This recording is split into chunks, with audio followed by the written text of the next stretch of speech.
Apart from فرقہ، apart from مطلب آپ یہ کہہ لو کہ سنی یہ کرتے ہیں، بریلوی یہ کرتے ہیں، دیوبندی یہ کرتے ہیں، اہل حدیث یہ کرتے ہیں، اس کے علاوہ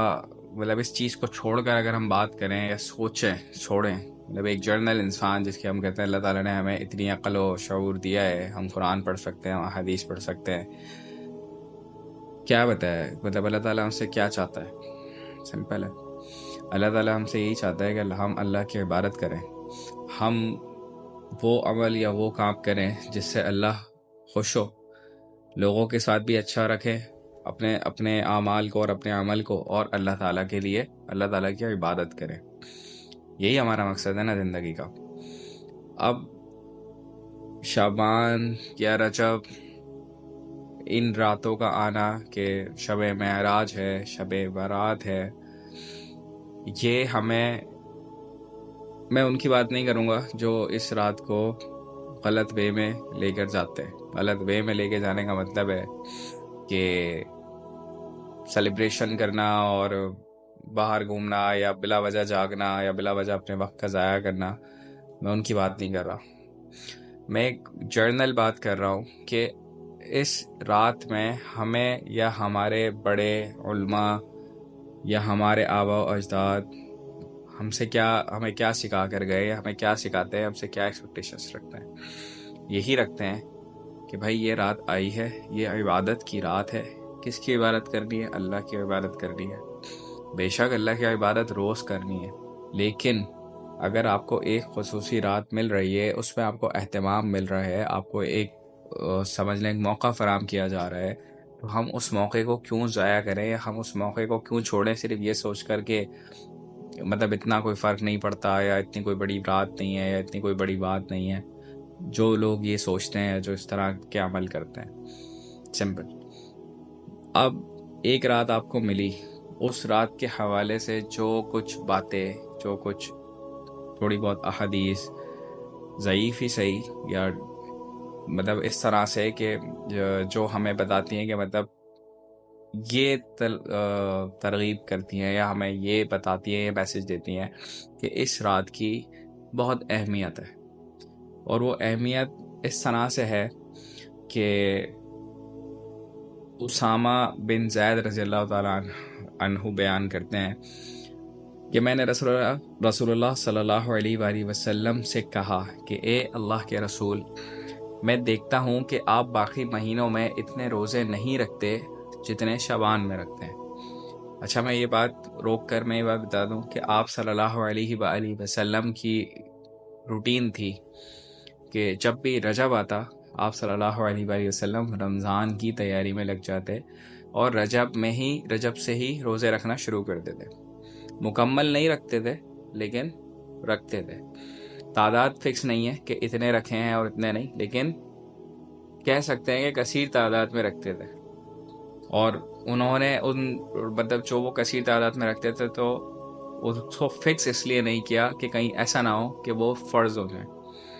تو وہ کبھی رکھتے تھے، کبھی چھوڑ دیتے تھے، مطلب آن اینڈ آف وہ روزے رکھتے تھے۔ اسی طرح جب شعبان آتا تھا تو شعبان میں ان کے روزوں کی تعداد رجب سے بڑھ جاتی تھی۔ بیسیکلی وہ پریکٹس مطلب ایک اگر ہم عام اس میں سمجھیں یا سوچیں اس بات کو، تو وہ پریکٹس تھی رمضان کے لیے کہ آپ کو پورے 30 دن فرض روزے رکھنے ہیں، جس میں کوئی بھی روزہ معاف نہیں ہے۔ تو آپ گرمی ہے، کوئی موسم ہے، آپ اس کو اپنے اندر سما لیں، اپنی ایک عادت بنا لیں کہ اچھا میں روزہ رکھ رہا ہوں، رکھ رہی ہوں، تو مجھ پہ، میری طبیعت پر، میرے کھانے پینے پر، میری ایک روٹین میں ایک وہ چیز آ جائے۔ یہ بہت اچھا میسج ہے کہ ہمیں اس چیز کو فالو اپ کرنا چاہیے۔ ہم رجب میں ایک آدھ روزہ رکھ لیں،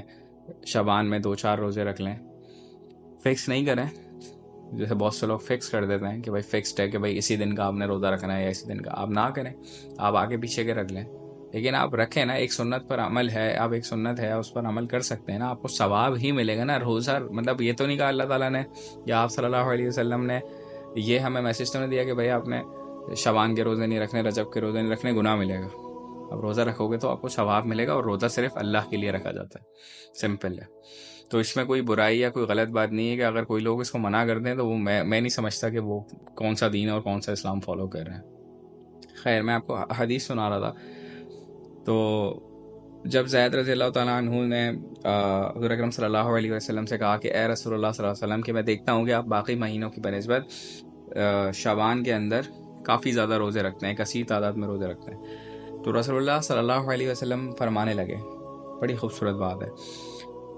یہ ایسا مہینہ ہے جس میں لوگ غفلت کا شکار رہتے ہیں، یہ مہینہ رجب اور رمضان کے مابین ہے،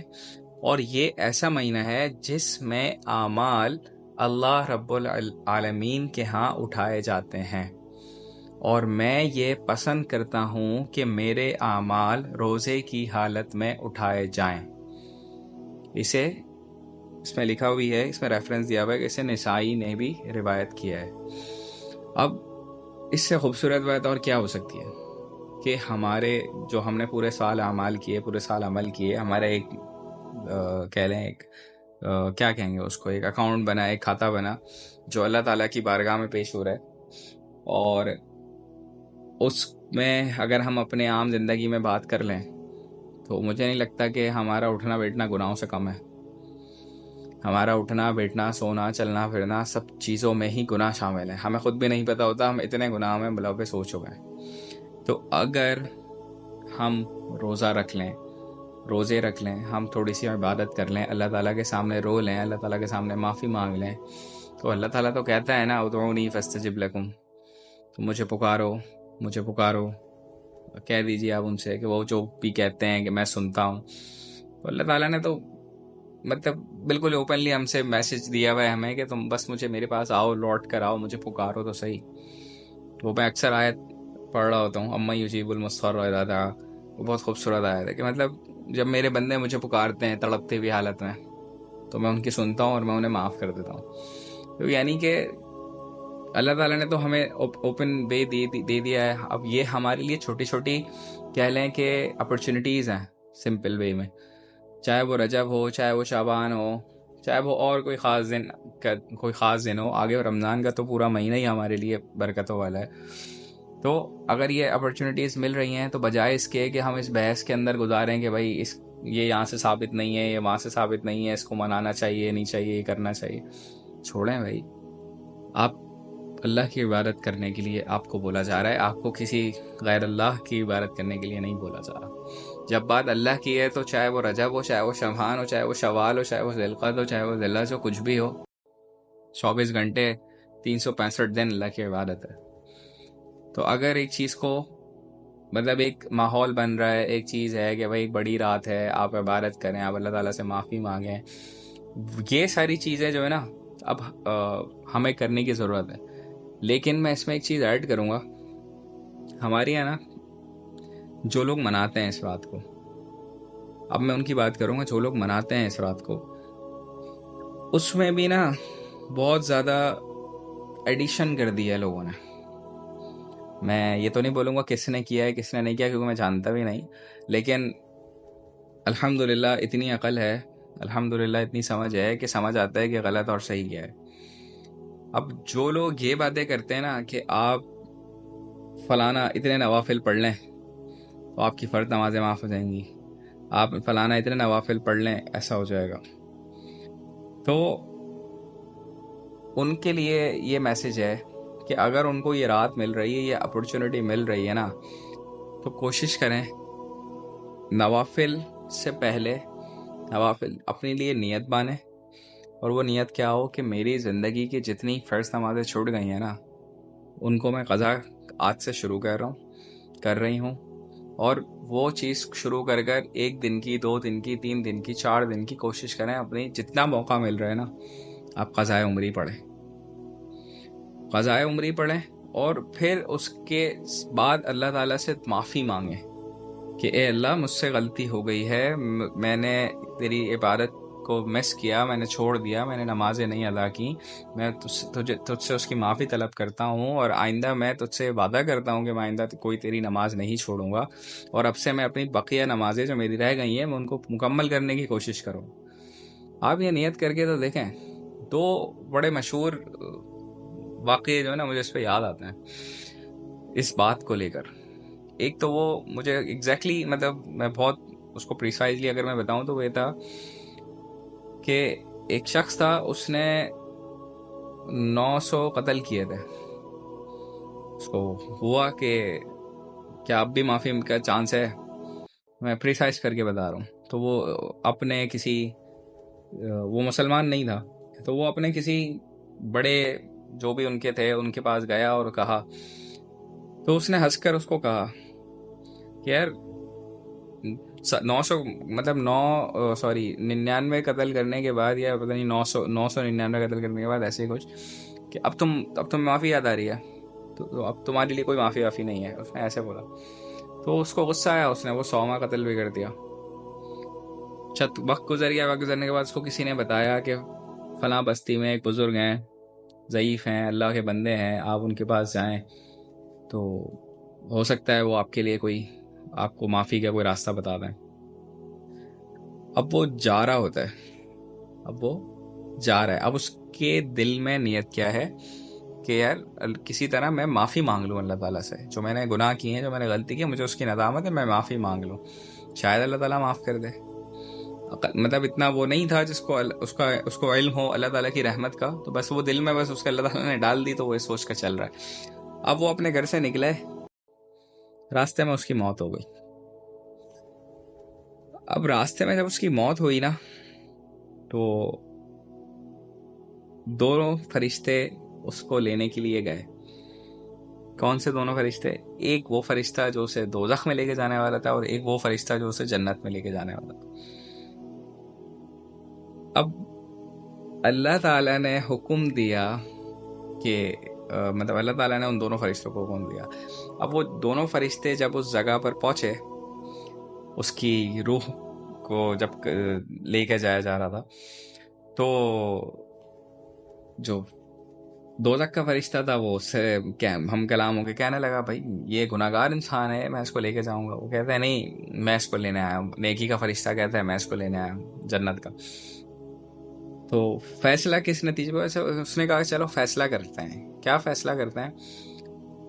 اس نے کہا یہ معافی کے لیے نکلا تھا، تو اس لیے میں اس کو جنت میں لے کے جانا چاہتا ہوں. وہ کہتا تھا کہ اس نے اتنے گناہ کیے تھے، 100 قتل کیے تھے، تو میں اس کو دوزخ کی طرف مطلب میں دوزخ میں لے کے جانا چاہتا ہوں. تو ڈیسائیڈ یہ ہوا ایٹ دی اینڈ کہ اپنے گھر سے لے کر اس بزرگ انسان تک اس نے جتنا راستہ طے کیا ہے اس کو ملنے تک، اگر وہ راستہ ہاف سے بڑھ گیا ہے، آدھے سے زیادہ ہو گیا ہے، تو وہ نیکی والا فرشتہ اس کو لے جائے گا. اور اگر وہ ہاف سے آدھے سے کم ہے تو دوزخ والا فرشتہ اس کو لے کے جائے گا. یہ ڈیسائیڈ ہوا. اب اللہ تعالیٰ کی رحمت دیکھیں. اب میں یہ سمجھانے کا مقصد ہے یہ والی بات کہ اللہ تعالیٰ کی رحمت اتنی وسیع و بلند ہے کہ اللہ تعالیٰ نے زمین کو حکم دیا کہ اے زمین سمٹ جا اس کے لیے، مطلب اس راستے کو جو دوزخ کی طرح لے کے جاتا، اور دوزخ والا راستہ اس کا چھوٹا کر دیا. اب نہ نمازیں ہیں، نہ عبادتیں ہیں، نہ کوئی اچھے کام ہیں، نہ روزے ہیں، لیکن صرف اور صرف ایک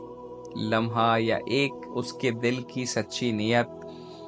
اس کو دوزخ سے جنت میں لے گئی، اس کو گناہگار سے اچھے نیکوکار میں شامل کر لیا گیا. اور اسی طرح کا ایک اور واقعہ تھا جو مجھے میرے ذہن سے نکل گیا. تو پہلی بات تو یہ ہو گئی کہ اس بات سے یہ بات سمجھ آ جاتی ہے کہ ایک نیکی چھوٹی سی کافی ہوتی ہے. سیم یاد آ گیا مجھے، وہ میں نے پہلے بھی شاید کوٹ کیا تھا کہ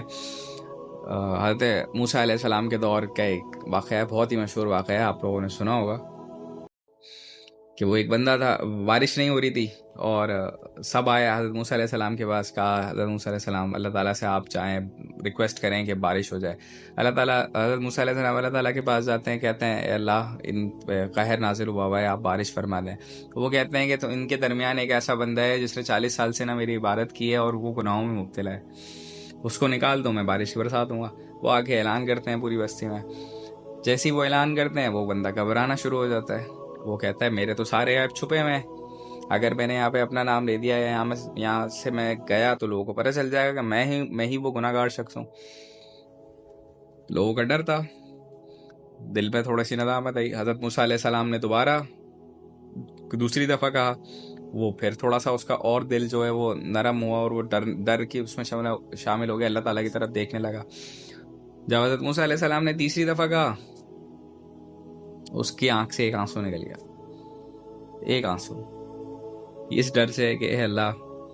تو نے 40 سال میرے عیب کو چھپائے رکھا, اس بار بھی میرے عیب کو چھپا لے. صرف یہ اس کے دل میں بات تھی کہ اس کے بیوی بچے ہیں پیچھے, وہ سب در بدر ہو جائیں گے, سب رسوا ہو جائیں گے. اللہ تعالیٰ نے اسی وقت بارش نازل فرما دی اور حضرت موسیٰ علیہ السلام پریشان. حضرت موسیٰ علیہ السلام اللہ تعالیٰ کی بارگاہ میں فوراً, اے اللہ یہاں سے تو کوئی بندہ نہیں گیا, پھر آپ نے بارش کیسے نازل فرما دی؟ اللہ تعالیٰ نے فرمایا کہ جس کی وجہ سے میں بارش نازل نہیں فرما رہا تھا, میں نے اسی کی وجہ سے بارش نازل فرما دی. تو اللہ تعالیٰ کی محبت تو یہ ہے, اگر ہم سمجھنا چاہیں, اللہ تعالیٰ کی محبت تو یہ ہے کہ ایک آنسو, ایک نیت, اٹس انف. لیکن وہ سچے دل سے ہونی چاہیے, وہ حقیقتاً اللہ تعالیٰ کے لیے ہونی چاہیے, دنیا کو دکھانے کے لیے, دنیا کے لیے, زمانے کے لیے, کسی کو اچھا ثابت کرنے کے لیے نہیں ہونی چاہیے. سو دا سیم میسج از کہ اگر یہ رات کسی کو مل رہی ہے, شب برات, تو کیا پتا کوئی اس نیت سے آئے کہ چلو میں نے ساری زندگی تو گناہ کیا ہے, آج کی رات میں اللہ کی عبادت کر لوں, آج میں تہجد کی 2 نفل پڑھ لوں, آج جو ہے میں کوئی اللہ تعالیٰ کی بارگاہ میں ذکر کر لوں, استغفر اللہ کا ذکر کر لوں, میں کوئی لا الہ الا انت سبحانک انی کنت من الظالمین پڑھ لوں, میں کوئی سبحان اللہ و بحمدی سبحان اللہ العظیم پڑھ لوں, میں کوئی درود شریف پڑھ لوں. کیا پتہ اللہ تعالیٰ اس کو معاف کر دے, کیا پتہ اس کی نیت اتنی صاف ہو جائے کہ اللہ تعالیٰ اس کو اس کی زندگی ہی پلٹ دے, گناہوں سے اس کو نیکی کی طرف مشغول کر دے. تو یہ تو موقع ہیں میرے نزدیک, اس چیزوں پہ بحث کرنے کے بجائے کہ یہ بنانا چاہیے, یہ کرنا چاہیے, یہ نہیں کرنا چاہیے, ہمیں یہ سوچنا چاہیے کہ صحیح طریقہ کیا ہے کرنے کا, اس چیز کو گزارنے کا. سمپل وہی والی بات کہ نمازیں 5 نمازیں ہم پر 365 دن فرض ہیں, تو وہ ہمیں پڑھنی چاہیے. اب اگر کوئی نہیں پڑھتا, اور اگر وہ اس دن میں آج کے دن یہ سوچ کر آ رہا ہے کہ چلو آج عبادت کا دن ہے, آج اچھا دن ہے, آج میں آ کر اللہ کی بارگاہ 4 رکعت فرض ظہر کے پڑھ لوں, 4 رکعت فرض عصر کے پڑھ لوں, 3 رکعت فرض مغرب کے پڑھ لوں, 4 رکعت فرض عشاء کے پڑھ لوں, وتر کے بعد میں ایک لمبی دعا کر لوں, اگر اس کے دل میں یہ خصوصاً اللہ تعالیٰ کی محبت کے لیے وہ آ رہا ہے, تو ہم کیا کہیں اس کو, یار تم آج کیوں آئے ہو, تمہیں تو کل آ جانا چاہیے تھا, تمہیں تو 365 دن پڑھنا چاہیے, آج کیوں یہ عمل کر رہے ہو؟ نہیں, بلکہ اس کو آنے دینا چاہیے. اسلام محبت کا نام ہے, اسلام امن کا نام ہے, اسلام میسج, اسلام جو ہے نا وہ نہیں ہے کہ آپ کسی کو گریبان سے پکڑ کر لے کر آ کے سکھاؤ کہ آ جاؤ اسلام شامل کرو. نہیں, اسلام دوسروں کو اسلام کی طرف مائل کرنے کا مطلب ہے کہ آپ اپنے عمل سے اس کو دکھاؤ کہ اسلام کتنا خوبصورت ہے. آپ اللہ تعالیٰ کی محبت اس کے دل میں ڈالو. اگر وہ آ رہا ہے نا تو اس کو ٹوکو نہیں, تم ایسے نماز کیوں پڑھ رہے ہو, ایسے نہیں ہے, ایسی دعا کیوں کر رہے ہو, ایسے نہیں ہے, یہ نہیں, اس کو پہلے آنے تو دو. وہی والی بات جو اکثر امام صاحب فرماتے ہیں کہ وہ آئے تو صحیح, ایٹ لیسٹ حاضری تو لگائے, اپنا رجسٹر میں نام تو لکھوائے کہ ہاں بھائی اس فلانا دن فلانا بندہ جو ہے وہ مسجد میں نماز پڑھنے آیا ہے. وہ آئے تو صحیح, کیا پتہ اللہ تعالیٰ کو اس کا آنا اتنا پسند آ جائے کہ اللہ تعالیٰ اس کی نصیب میں آگے آنے والی زندگی میں اس کو وہ اپنی طرف مائل کر لے, اللہ تعالیٰ کہے کہ بس اب یہ میری عبادت کے لیے بندہ ہے. اور ہم یہ کیوں بھول جاتے ہیں کہ اللہ تعالیٰ کے بغیر, مرضی کے بغیر آپ کچھ نہیں کر سکتے. میں اکثر آپ سے کیا بات کرتا ہوں, میں یہ کہتا ہوں نا کہ کبھی کبھی نماز چھوٹ جاتی ہے نا میری, مجھے ڈر لگنا شروع ہو جاتا ہے. کبھی کوئی نماز قضا ہو گئی, کبھی کوئی نماز رہ گئی, کسی بھی وجہ سے, کسی بھی ریزن سے مجھے ڈر لگنا شروع ہو جاتا ہے. اور وہ ڈر پتہ ہے کیا ہوتا ہے, وہ ڈر یہی ہوتا ہے کہ کہیں اللہ تعالیٰ ناراض تو نہیں ہو گئے. اور یہ ڈر جو ہے نا, یہ ڈر ہی اس نماز کی طرف واپس لے کر آتا ہے مجھے. اور جب میں واپس نماز پڑھ لیتا ہوں تو مجھے سکون ہوتا ہے. میں الحمدللہ کہہ کے اللہ تعالیٰ سے کہتا ہوں کہ اللہ مجھے یقین ہے کہ تجھے مجھ سے محبت ہے. تو اللہ تعالیٰ جس سے محبت فرماتے ہیں نا تو اس کو خود اپنی طرف مائل کر لیتے ہیں. اور وہ لوگ جو اس گھمنڈ میں رہ رہے ہوتے ہیں یا اس سوچ کے ساتھ رہ رہے ہوتے ہیں کہ میں تو نماز بھی نہیں پڑھتا, میں کوئی عبادت بھی نہیں کرتا, پھر بھی اللہ نے مجھے سب کچھ دیا ہوا ہے اور اس کی ضرورت نہیں ہے, تو ان کو اس بات سے ڈرنا چاہیے, کیونکہ اللہ تعالیٰ عبادت کا موقع اپنے بندوں کو دیتا ہے جس سے وہ محبت کرتا ہے, جس کو وہ چاہتا ہے. ان کو نہیں دیتا جن سے وہ ناراض ہوتا ہے. تو کبھی بھی ان کی پکڑ ہو سکتی ہے. تو اگر کوئی موقع, کوئی دن, کوئی رات, کوئی ایسا لمحہ کوئی مل جائے, ہو سکتا ہے ایک انسان مسجد آئے, امام صاحب کا کوئی بیان چل رہا ہو, کوئی بات چل رہی ہو, وہ کوئی کلپ دیکھ رہا ہو, کوئی اچھی بات سن رہا ہو, کسی سے کوئی بات ہو, یا اکثر لوگ قبرستان جاتے ہیں اس رات میں, ہو سکتا ہے اس کو قبر پر جا کر اس چیز کا احساس ہو جائے کہ کل کو میں نے بھی یہیں آنا ہے. قبرستان جانے کا مطلب حقیقتاً یہی ہے کہ جب آپ مردے کے لیے دعا کرتے ہیں نا, جب مرحوم روح جو ارواحیں ہوتی ہیں ان کے لیے جب آپ دعا کرتے ہیں تو اس دعا میں آپ اپنے لیے بھی وہ چیز کہتے ہیں کہ کل کو مجھے یہاں آنا ہے, مجھے میری تیاری ہے بھی یہاں آنے کی یا نہیں ہے. یہ چیز جب انسان کے دل میں کلک ہو جاتی ہے نا تو انسان خود ہی گناہوں سے دور ہونا شروع ہو جاتا ہے, انسان اچھائی کی طرف آنا شروع ہو جاتا ہے. اکثر لوگ نا قبرستان کی بات کرتے ہیں, قبرستان جانے کی شب پہ, 15ویں شب پہ, اور ہر انسان کا ایک اپنا نظریہ اس پہ پیش ہوتا ہے. کوئی کہتا ہے جانا چاہیے, کوئی کہتا ہے نہیں جانا چاہیے, ایک ہی دن کیوں جانا چاہیے, اور بھی دن ہے. تو سب سے پہلی بات تو یہ ہے کہ جو ہمیں اسلام سکھاتا ہے وہ یہ سکھاتا ہے کہ جو ہمارے عزیز و قارب ہیں جن کی قبر پر ہمیں جانا چاہیے, موسٹلی والدین کے لیے کہا جاتا ہے, یا جو بہت قریبی ہمارے ہوتے ہیں جن سے ہمیں محبت ہو, تو اس کے لیے کہتے ہیں کہ جمعے کے دن سنت جانا چاہیے, جمعے کے دن, ہر جمعے کو. اب بات آتی ہے 15ویں شعبان کی. تو 15ویں شعبان کو لے کر جو لوگ جاتے ہیں, جو لوگ یہ کہتے ہیں کہ نہیں جانا چاہیے, دونوں کے لیے ایک ہی بات ہے, عمل میٹر کرتا ہے جو ہم کر رہے ہیں, لوگوں کی سوچ نہیں. اگر آپ وہاں جا کر کوئی غلط کام کر رہے ہو, اگر آپ وہاں جا کر کچھ ایسا کر رہے ہیں جس سے اس قبر میں, اس قبرستان میں مرحومین جو ارواح ہیں ان کو تکلیف ہو رہی ہے, تو کوئی فائدہ نہیں ہے کسی بھی دن جانے کا, چاہے وہ 15ویں شعبان ہی کیوں ہو. لیکن اگر آپ اس ایک مقصد سے جا رہے ہیں, آپ دعا کرنے جا رہے ہیں, اور آپ اس دعا میں اپنے لیے بھی خیر سمجھتے ہیں, اور اپنے دل میں یہ چیز نہیں رکھتے کہ میں آج آ رہا ہوں تو میں اب اگلے سال ہی لوٹ کر آؤں گا, رائدر دن آپ یہ سوچتے ہیں کہ آج موقع ملا ہے آ جائیں, اور آئندہ جب بھی موقع ملے گا ہم قبرستان آئیں گے اپنوں کے لیے, تو ٹھیک ہے, صحیح ہے. اس پر حدیث آتی ہے, اس پر حدیث یہ ہے کہ سیدہ عائشہ رضی اللہ تعالی عنہا سے روایت ہے کہ ایک رات میں حضور اکرم صلی اللہ علیہ وسلم کو اپنے پاس نہ پایا تو میں آپ کی تلاش میں نکلی. پاس کیا دیکھا کہ آپ جنت البقیع مدینہ کے قبرستان میں تشریف فرما تھے. حضور اکرم صلی اللہ علیہ وسلم نے فرمایا حضرت عائشہ سے کہ کیا تمہیں اندیشہ ہے کہ اللہ اور اس کا رسول تم پر زیادتی کر سکتے ہیں؟ تو میں نے عرض کیا یا رسول اللہ, مجھے یہ گمان ہوا کہ آپ شاید دوسری اہلیہ کے پاس تشریف لے گئے. تو حضور اکرم صلی اللہ علیہ وسلم نے فرمایا, جو کام کی بات ہے, کہ اللہ تعالیٰ شعبان کی 15ویں رات آسمان دنیا کی طرف خاص تجلی کا نزول فرماتے ہیں, اور قبیلہ بنو کلب کی بکریوں کے بالوں سے بھی زیادہ لوگوں کی بخشش فرماتے ہیں. اب بے شک آپ صلی اللہ علیہ وسلم, یہ حدیث ہے اور یہ ریفرنس اس کا ابن ماجہ مشہور کتاب ہے, مشکات میں بھی ہے, مسند احمد میں بھی ہے. تو اس سے ثابت کیا ہوتی ہے بات, بے شک آپ صلی اللہ علیہ وسلم ایک ہی دفعہ گئے ہوں اپنی زندگی میں, اور یہ لیکن ہمیں اپنی امت کو انہوں نے کیا میسج دیا کہ یہ وہ خاص رات ہے جس میں اللہ تعالیٰ اپنا خصوصی کرم, اپنا خصوصی رحم فرماتا ہے اور لوگوں کی بخشش فرماتا ہے. اب وہ لوگ جو گناہوں کی حالت میں اس دنیا سے رخصت ہو گئے, وہ ایک یاد ہے وہ ہم نے شروع میں ایک ویڈیو بنائی تھی کہ اللہ تعالیٰ کی رحمت مرنے والوں پر، اور اس میں یہی بات نوٹ کی تھی کہ اللہ تعالیٰ نے اپنے لوگوں پر، اپنے بندوں پر کتنا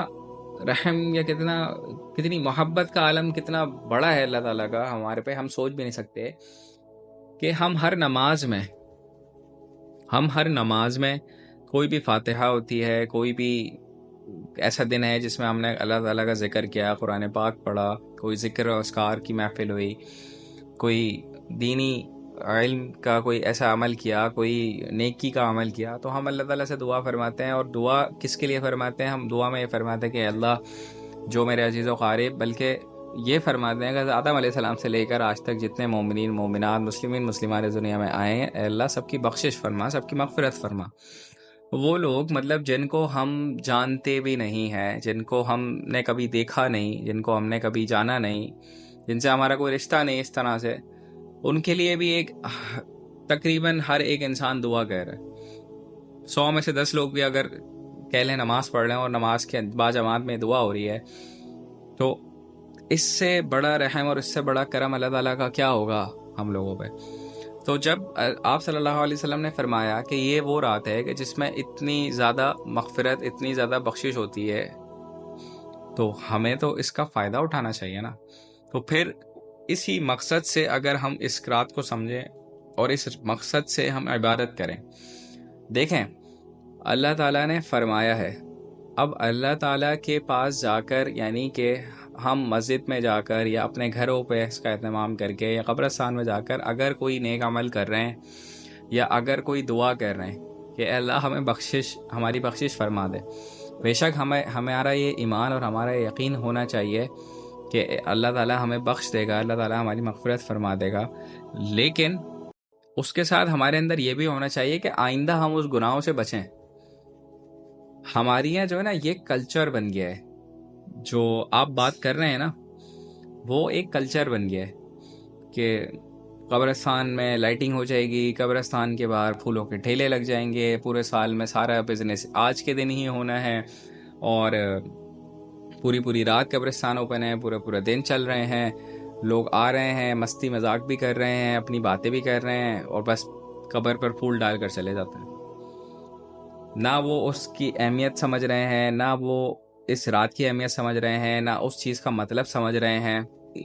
ایک کلچر وے میں اس کو بنا کے انجوائے کر کے اور اس دن کو بھول کر اگلے دن پھر وہی سارے کام شروع کر دیتے ہیں جس کا اللہ تعالیٰ نے منع فرمایا.